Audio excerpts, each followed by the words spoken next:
Bonjour mes intimes, j'espère que vous allez bien. Bienvenue dans Allons en eau profonde, l'émission où nous partons ensemble à la découverte des profondeurs de la parole de Dieu pour bâtir une foi engagée et une intimité profonde avec notre Seigneur. Alors aujourd'hui, nous nous retrouvons pour un nouvel épisode. La thématique du jour, c'est la destinée. J'aime beaucoup cette thématique parce que on entend très souvent parler de la destinée ici, rentre dans ta destinée, etc. Mais c'est quoi exactement la destinée et comment faire justement pour rentrer dans sa destinée? On va échanger aujourd'hui, mais je ne suis pas seule sur mon plateau. J'ai une invitée de marque, oui, une femme enflammée, une femme profonde, une femme qui aime le lieu secret, une femme qui aime être en intimité avec son Dieu. Et aujourd'hui, elle va être avec moi pour échanger sur cette thématique. Bonjour, Madame Myrna Lindsay, comment allez-vous? Madame Frédéric, je vais très bien, merci. Waouh, quel honneur de vous avoir avec moi aujourd'hui. C'est un privilège pour Laura. Merci beaucoup en tout cas d'avoir honoré mon invitation. Ça me touche tout particulièrement. Alors, Madame Myrna Lindsay, je vais vous laisser déjà vous présenter à nos téléspectateurs. On dit toujours qu'on ne se présente jamais mieux que soi-même. Donc, je laisse le soin à Madame Lindsay de se présenter à nos téléspectateurs. D'accord, déjà pas grand-chose à dire. Bonjour à tous nos téléspectateurs. Je suis Myrna Lindsay. J'exerce dans le domaine de l'art et de la construction. Je suis nouvellement entrepreneur social. Je suis une fille du royaume et maman d'une magnifique petite fille. Alors, Madame Lindsay, en tant que chrétien, on entend très souvent parler de la destinée.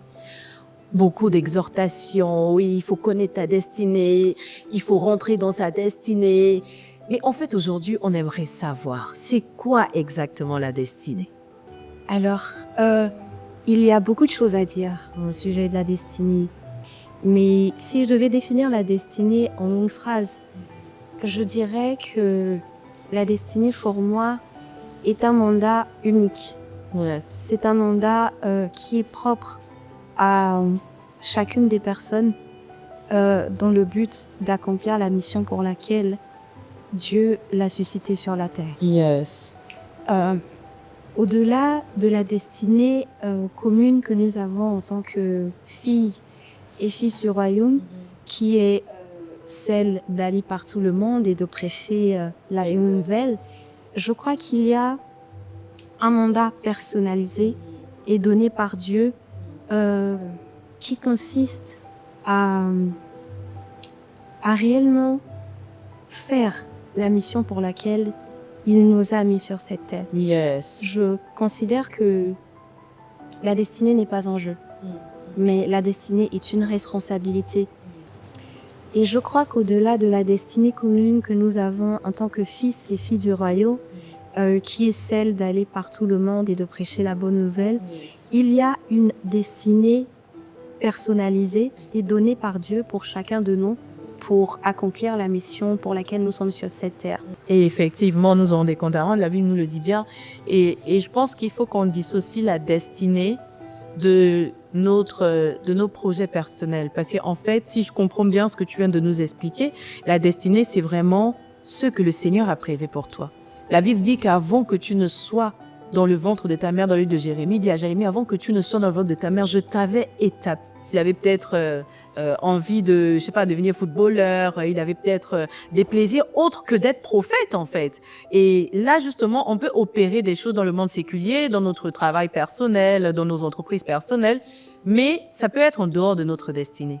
Et donc, je pense qu'en fait, pour réellement connaître sa destinée ou vraiment pour comprendre quel est le but de Dieu, il faut se rapprocher de Dieu et demander exactement à Dieu, qu'est-ce que tu m'appelles à faire? C'est vraiment, c'est quoi mon but sur cette terre, en fait? Est-ce que je suis née juste comme ça ou réellement tu as un projet? Et je pense que pour chacun de nous, Dieu a prévu quelque chose d'avance. La Bible dit qu'avant, quand j'étais encore qu'une masse informe et vide, je n'existais même pas encore. J'étais encore dans le lieu secret avec lui. Lui me connaissait déjà. Et il avait déjà façonné un avenir, il avait déjà prédestiné des choses pour moi. Et le Seigneur, lorsqu'il prépare ta destinée, il met en toi, justement, les prédispositions pour pouvoir réaliser cette destinée-là. Et souvent, lorsque nous venons sur Terre, nous allons à l'école, nous sommes au contact du monde et nous pouvons avoir des intérêts autres que ce que Dieu a prévu pour nous. Pour connaître sa destinée, je pense qu'il faut se rapprocher celui qui t'a créé, tout simplement. Avoir cette intimité-là, aller dans le lieu secret et demander à Dieu, Père éternel, tu m'as créé pourquoi? En fait, c'est quoi ma mission? Tout à fait d'accord avec toi, mais j'aimerais revenir sur un point. Oui, c'est vrai que pour connaître sa destinée, nous devons aller vers la personne qui est le créateur, qui est notre créateur et qui nous a donné une destinée. Mais avant de pouvoir aller vers cette personne, avant de pouvoir aller vers ce créateur, la question que nous devons nous-mêmes nous poser, c'est est-ce que nous avons réellement une destinée? En fait, nous devons d'abord avoir conscience que nous avons une destinée. Parce que si nous n'avons pas conscience que nous avons une destinée, il nous sera difficile de pouvoir aller À la recherche de vers celui qui nous a donné une destinée. Donc pour moi, je commencerai par dire que la première chose à faire, c'est de savoir d'abord soi-même si on a une destinée. Et ce que je peux dire, c'est que oui, chaque enfant de Dieu sur cette terre a une destinée.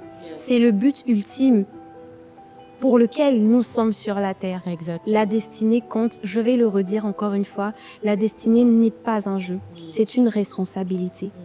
Donc, je pense que c'est vraiment l'une des premières choses à faire.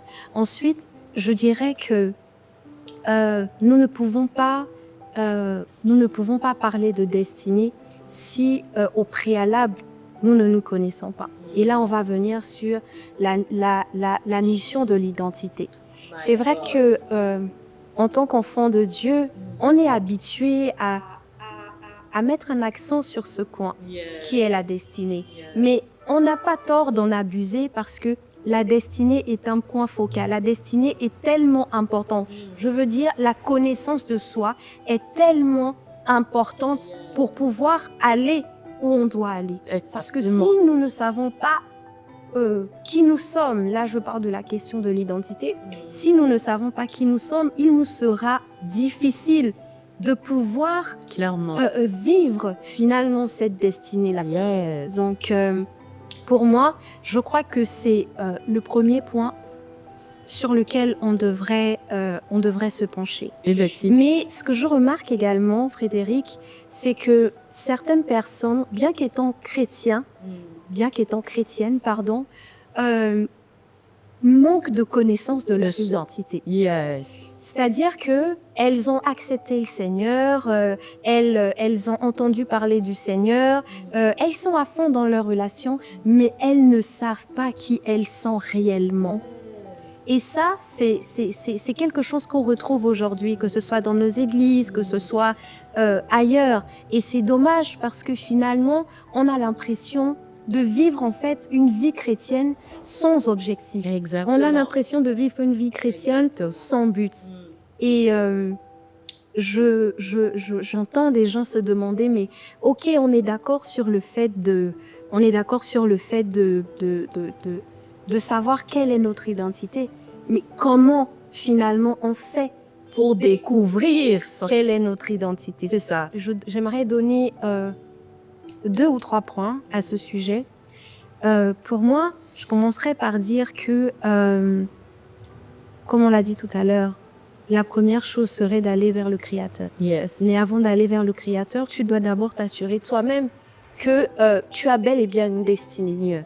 Ensuite, la deuxième chose, c'est que lorsque nous acceptons le Christ comme notre Seigneur et Sauveur, automatiquement, nous changeons d'identité. Très souvent, lorsqu'on nous parle d'identité, je vais te refaire ce que cette intervenante nous a fait. Si je te demande, Frédéric, qui es-tu? Quelle sera ta réponse? En général, de prime abord, je vais donner mon nom, mon prénom, mes études, etc. Je vais dire, je suis Madame Frédéric Juanguillet, j'ai tel âge, j'ai tant d'enfants. En général, c'est comme ça qu'on se présente quand on nous demande notre identité. Exactement. Et elle nous a fait savoir que ce n'était pas forcément la bonne forme de présentation de son identité. Et j'ai été marquée parce que elle, comme elle s'est présentée, elle a dit « je suis mandatée ». Oh my God. Et ça fait titre dans mon esprit. Ça m'a parlé. C'est-à-dire que ça a vraiment pris mes entrailles. Et je me suis dit, c'est pas que j'ignore qui je suis. Ce côté d'être mandaté, je le sais intérieurement. Mais très souvent, on ne va pas penser à le dire de façon verbale. On ne va pas penser à se présenter en tant qu'étant quelqu'un de mandaté. Mais lorsque tu te reconnais en tant qu'une personne mandatée, en tant qu'une personne appelée, tu sais qu'à ce moment, il y a des restrictions qui vont être attachées à ton destin. Clairement. Tu sais qu'il y a des choses que tu vas devoir mettre de côté parce que tu as un appel. Et c'est ce qui fait la différence. Je voulais rebondir sur ce que tu viens de dire. Ça m'a fait tressaillir en moi, là. Parce qu'effectivement, tu sais, lorsque j'ai découvert mon identité, déjà, il faut savoir que la découverte de son identité, c'est une quête, hein. Tu dois aller vers, comme tu disais tantôt, et c'est Dieu qui va te révéler qui tu es. Lorsque Dieu s'est révélé à moi par rapport à cette identité-là, il m'a dit, voici qui tu es, clairement. Et ensuite, il me dit, j'étais genre, waouh, il me dit, à partir d'aujourd'hui, tu vas te comporter comme. Ça veut dire en fait que tellement il m'a révélé qui je suis, donc je prends conscience de mon identité. Ça veut dire qu'en fait, tout en moi doit s'aligner à cette nouvelle identité-là. Il me dit, à partir d'aujourd'hui, tu dois te comporter comme tel. Donc ça veut dire par là qu'il y a des choses que je vais abandonner. Il y a des façons de faire que je vais arrêter. Et c'était tellement fort dans mon esprit qu'il y a des choses que j'avais l'habitude de faire, que j'ai commencé à avoir un dégoût. Il y a des paroles que je pouvais sortir comme ça, facilement de ma bouche. Ça a commencé à être difficile, ou dès que je le fais, je ressens une culpabilité. Là, je me réponds parce que justement, il y avait déjà cette connaissance de qui je suis. Et c'est important parce que justement, comme tu l'as dit très bien au début, tu ne peux pas savoir où tu vas si tu ne sais pas qui tu es. Et qui tu es en Christ, bah, c'est Dieu qui va venir te révéler ça. C'est tellement profond. Bon, je t'en veux un peu de prendre mon message et de l'étaler. Moi, c'est le Saint-Esprit. Ça prouve que nous avons le même esprit. Ils sont en accord. Nous avons le même esprit parce que c'est sur ce point que je voulais justement arriver. Wow. La question de la révélation. Avoir la révélation. Et cette révélation, honnêtement, la question de la révélation, tout à l'heure, tu l'as dit, non pas seulement la question de la révélation, mais la question de l'identité nous emmène à constamment, c'est une quête, ça nous emmène à constamment nous poser des questions, à constamment nous poser des questions. Et ce que nous devons faire et qui est juste, c'est de pouvoir à ce moment-là moi je pense qu'il y a une différence entre la parole écrite et la parole révélée. Je pense que la parole écrite nous enseigne et la parole révélée nous bâtit. Ça veut dire que lorsque tu es face aux Écritures et tu lis un texte, tu as l'impression que tu lis une histoire, tu as l'impression que tu lis quelque chose. Mais une fois qu'il y a la révélation qui intervient, à ce moment, ça change tout. Exact. Et cette révélation te bâtit de l'intérieur et cette révélation t'emmène en fait à avoir des réponses auxquelles tu ne pensais pas pouvoir. Des questions, des réponses que tu ne pouvais pas avoir par ta propre intelligence. Yes. Et donc, c'est important à ce moment-là de pouvoir tisser en fait une relation avec le Saint-Esprit. Et c'est là où le Saint-Esprit vraiment prend toute sa place, tout son avantage. Parce qu'il est le seul à nous conduire vers là où nous devons être. Et je dis aussi que lorsque nous connaissons notre identité, nous savons où on doit aller. Clairement. Et là, ça me fait penser à justement l'histoire de Pierre avec Jésus. Tu sais, quand Jésus, quand il était encore sur terre, qu'il faisait son ministère, il était avec ses disciples et il demande à ses disciples, qui dites-vous que je suis? Et là, ils ont sorti tellement de choses, le Messie, le Fils de Dieu. Et c'est Pierre seul qui avait la révélation et qui dit, tu es le Fils de Dieu. Et Jésus répond en lui disant, tu es heureux, Pierre, et tu fais bien de le dire, parce que ce n'est pas toi, mais c'est mon Père qui te l'a révélé. Et comme tu sais qui je suis, maintenant, moi, je veux te dire qui tu es. Et je te dis que tu es Pierre, la pierre sur laquelle je bâtirai mon église. Waouh, en fait, cette histoire m'a marqué. Et en fait, ça nous montre clairement l'importance justement d'avoir la révélation. Là, c'est vraiment la révélation de qui est Dieu pour toi. Et c'est ensuite, vu que tu as la révélation de qui il est, lui, il te dira qui tu es. Et ensuite, il te dira quelle est ta mission de vie, quelle est ta destinée. Totalement. Waouh, cette histoire m'a vraiment béni. totalement d'accord avec toi. Et moi, je vais rajouter ceci en disant, lorsque tu as cette révélation, personne ne peut te l'enlever. Yes. Ta révélation, c'est ta révélation. Oh my God, j'aime ça. Parce que Dieu nous parle à chacun, mais nous n'avons pas tous la même révélation. Ça veut dire que ce que Dieu va te révéler à toi peut ne pas être bénéfique pour moi. Clairement. Et qu'est-ce que Dieu dit de toi? Tu ne peux le découvrir qu'en allant dans la Bible. Ce que Dieu dit de toi, c'est que tu es une créature merveilleuse. Ce que Dieu dit de toi, c'est que tu fais partie de la classe d'un sacerdoce royal. Ce que Dieu dit de toi, c'est que tu es une race élue. Ce que Dieu dit de toi, c'est que tu as la domination, tu as le pouvoir de dominer. Donc, si tu n'as pas connaissance de ce que Dieu dit de toi, il te sera difficile de tenir tête aux résistances et aux personnes qui pensent pouvoir te définir. Oh yeah. À part Dieu, personne d'autre ne peut te définir. Alors, ce que je t'invite et je te conseille de faire, c'est de véritablement puiser ton identité dans la parole de vérité. My God, yes. Oh, j'aime trop ça. J'aime trop ça parce que tu sais, Myriam, il y a un temps où moi, je me définissais par rapport à ce que les autres disaient de moi. Et je me définissais par rapport à ce que j'avais. C'est-à-dire, et ça, Dieu m'a tellement brisé, il m'a tellement travaillé à ce niveau parce qu'il me dit, tu ne peux pas te définir par rapport à tes diplômes. Tu ne peux pas te définir par rapport à ton compte bancaire. Tu ne peux pas te définir même par rapport à ce que les gens disent de toi. Parce que le jour où tu perds toutes ces choses, finalement, ça veut dire que tu n'es plus rien en fait. Et moi, c'était ça mon problème. Je me définissais, je puisais mon identité dans la femme forte que je suis parce que je suis quelqu'un de très dynamique. Je bâtis des entreprises, je suis à gauche, je suis à droite, j'ai mes diplômes. Tu vois un peu souvent, des fois ça devient quelquefois de l'orgueil. Hein. On commence à porter ça et on se dit, ouais, je suis quelqu'un, j'ai fait ça, j'ai fait ça. Non.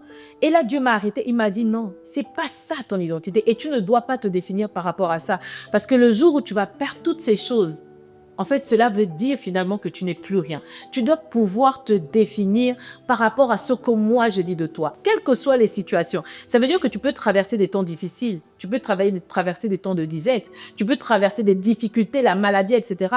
Mais ton identité ne va pas bouger parce que ça vient de moi. Mais si ton identité vient du monde, dès que ces histoires-là ou bien que la chose sur laquelle tu t'accroches va bouger, tout va bouger avec toi. Et c'est là où on va tomber dans des problèmes de confiance en soi, des problèmes d'estime de soi, parce qu'on ne sait pas qui on est. Yeah. Au dépit de toutes ces choses, je suis d'abord parce que j'ai un grand Dieu qui vit en moi.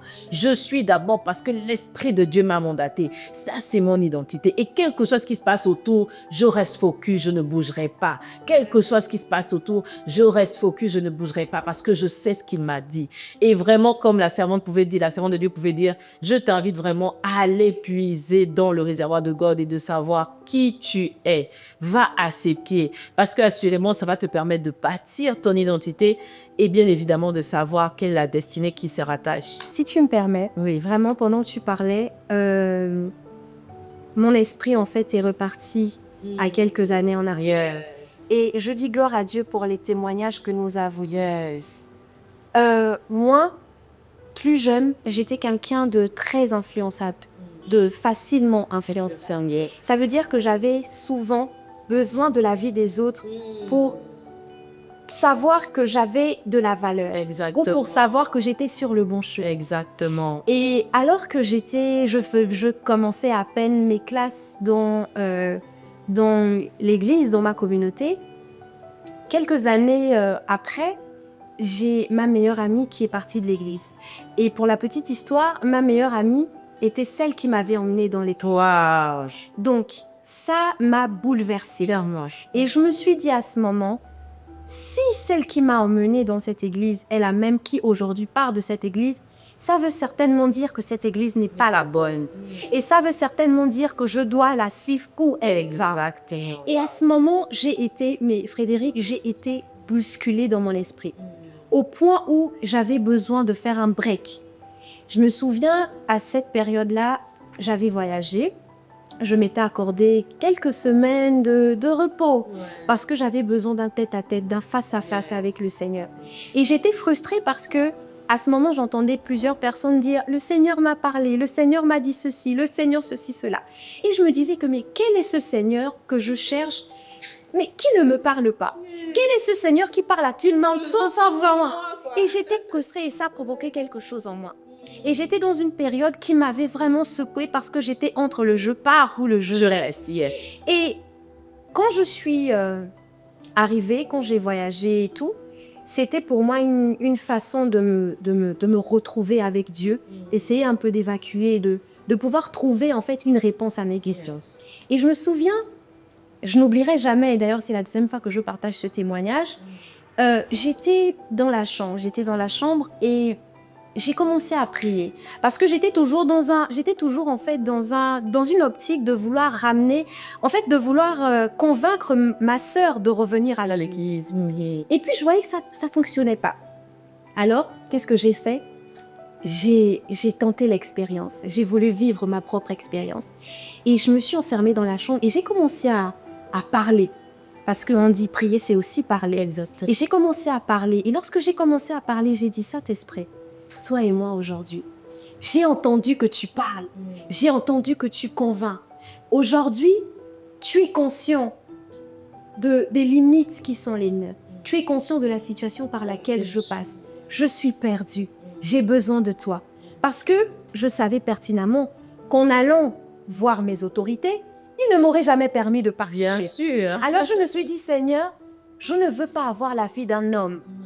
Même si je suis sous alliance aujourd'hui et que je tiens compte des mots de mon père spirituel. Mais je lui ai dit aujourd'hui, je veux faire une expérience avec toi. Et j'ai besoin que tu me parles parce que tu sais que je suis quelqu'un de facilement influençable. Aujourd'hui, je veux partir, mais est-ce que vraiment est-ce que ma place est ailleurs? Et je t'assure que ça a été ma première véritable expérience avec le Sakawari. Pendant que j'étais en train de parler, je ne sais pas comment l'expliquer parce que ce sont des choses qui se vivent. J'ai senti à l'intérieur de moi, c'est comme une voix. En fait, je ne peux pas l'expliquer.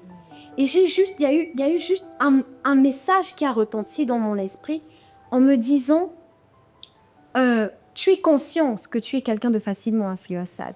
Tu dois savoir que si ta sœur considère que sa bénédiction est ailleurs, ça ne veut pas dire que ta bénédiction est aussi là. Il m'a dit, si tu es consciente que tu es un leader, ok, mais que tu prends la décision de partir, tu dois savoir que tu vas continuer à être un suiveur. Parce que la vérité, c'est que si tu pars, tu serais parti pour les mauvaises motivations. Tu serais parti parce que tu penses que c'est ton ami, en fait, qui a la science infuse. Exactement. Tu penses que c'est parce que ton ami est parti que ta bénédiction aussi sera attachée à cette assemblée. Il m'a dit, si tu prends la décision de partir, sache que tu vas continuer toujours à être influencé. Et tu vas continuer toujours à... En fait, les autres auront toujours plus ou moins le mot à dire. Mais il est temps que tu puisses prendre des décisions par toi-même. Et il est temps que tu puisses savoir que le fait de quitter d'un lieu à un autre doit pour toi, en fait, ça doit émaner de bonnes motivations et non les motivations qui sont les tiennes. Et donc, depuis ce jour, en fait, c'était une réponse claire. Et la seconde chose qu'il m'a dite, c'était fidélité, reconnaissance et loyauté. Mais fidélité, reconnaissance et loyauté envers qui? Envers mes autorités spirituelles. Parce que j'aurais pu penser que c'est la fidélité, la loyauté, la reconnaissance qu'envers ma sœur. Vu que c'est elle qui t'a amené à l'église. Mais c'était, en fait, c'était clair dans mon esprit. C'était envers mes autorités spirituelles. Et j'étais dans une phase où je voulais appeler sa maman pour qu'on essaie d'arranger ensemble. Et il m'a dit, ce n'est pas à toi de convaincre. Tu n'appelleras pas sa maman pour essayer de faire quoi que ce soit. Mais en fait, tu n'as pas le pouvoir de le faire. Donc, tu ne feras rien. Mais quand je suis sortie de cette phase-là, de cette prière, de cette connexion et de cette profondeur, de cette communion avec le Saint-Esprit, j'ai appelé ma sœur. En fait, j'avais la paix. Et quand je l'ai appelée, je lui ai dit, tu sais, j'ai gagné la paix. J'ai pris ma décision. Je reste à la maison. C'était un témoignage, mais je t'assure que pour moi, le Saint-Esprit m'avait parlé. Et ça, il faut le vivre. Il faut le rechercher, il faut le vouloir. Le Saint-Esprit parle. Et si le Saint-Esprit m'a parlé, le Saint-Esprit est encore capable de te parler, toi qui nous écoutes. Donc, c'était ça mon haut témoignage. Quel beau témoignage, un puissant témoignage. Vraiment, le Saint-Esprit parle. Dispose-toi, va dans le lieu secret, comme il a dit. Quand tu veux prier, rentre dans ta chambre, ferme la porte et va voir ton Père qui est là-bas. Il t'attend. Il n'attend que ça. On va terminer sur ce point. Myrna, je voulais savoir. Parce que tu sais, on nous dit souvent que nous voulons rentrer dans notre destinée, etc. Mais Dieu, il passe par des hommes pour nous venir et pour nous faire accéder à cette destinée-là. Comment reconnaître justement ces connexions de destinée? Comment reconnaître en fait les personnes que le Seigneur a suscitées pour nous emmener dans cette nouvelle saison, nous faire rentrer dans cette destinée pleinement? Parce que autant il y a des relations qui vont te tirer vers le bas, qui vont te ralentir, autant il y a des relations qui vont aussi te propulser et te faire vraiment avancer avec le Seigneur. Déjà, moi personnellement, je fais une différence entre partenaire de destinée et connexion divine. Amen. Je considère que les connexions divines sont passagères.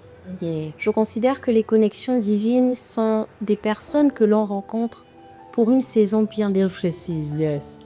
Mais en ce qui concerne les partenaires de destinée, ce sont des personnes avec lesquelles nous sommes appelés à cheminer, à aller jusqu'au bout.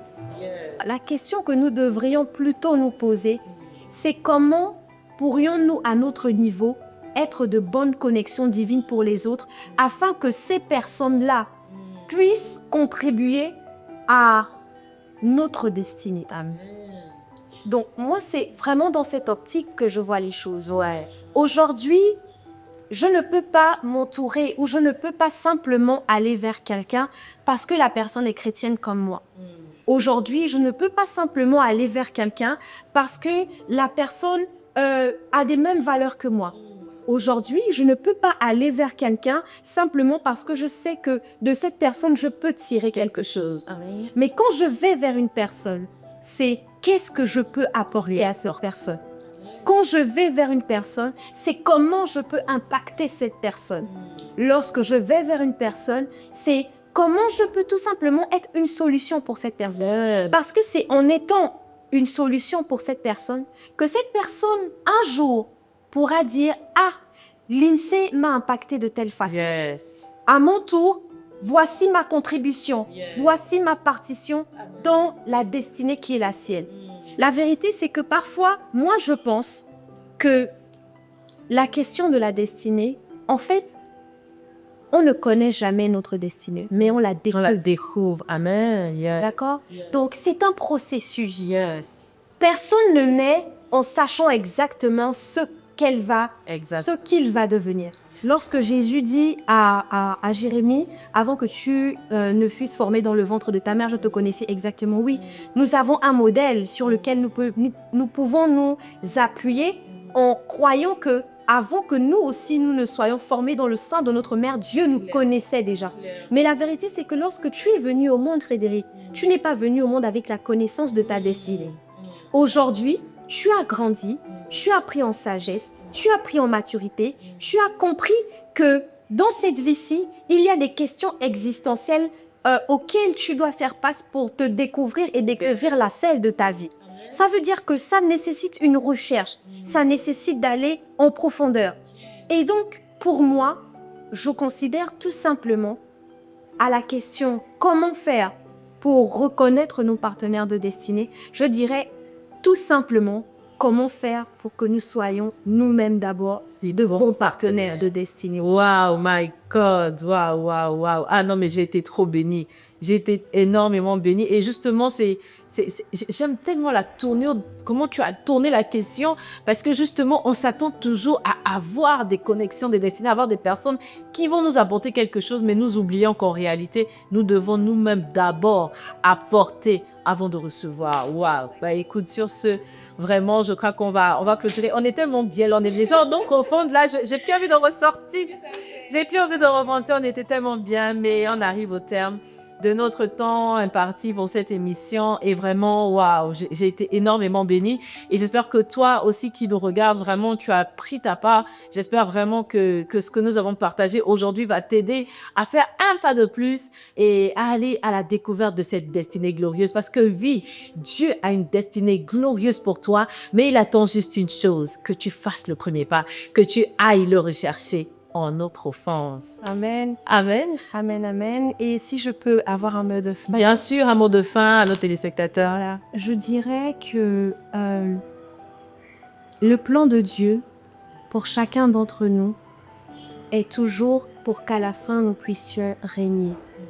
Non pas régner sur les hommes, mais régner sur toutes les puissances obscures, régner sur toutes les puissances sataniques, toutes ces puissances qui nous empêchent de pouvoir accéder à la destinée qui est la nôtre. Dans tous les cas, Dieu dit qu'il a des projets de bonheur et non de malheur pour toi et moi.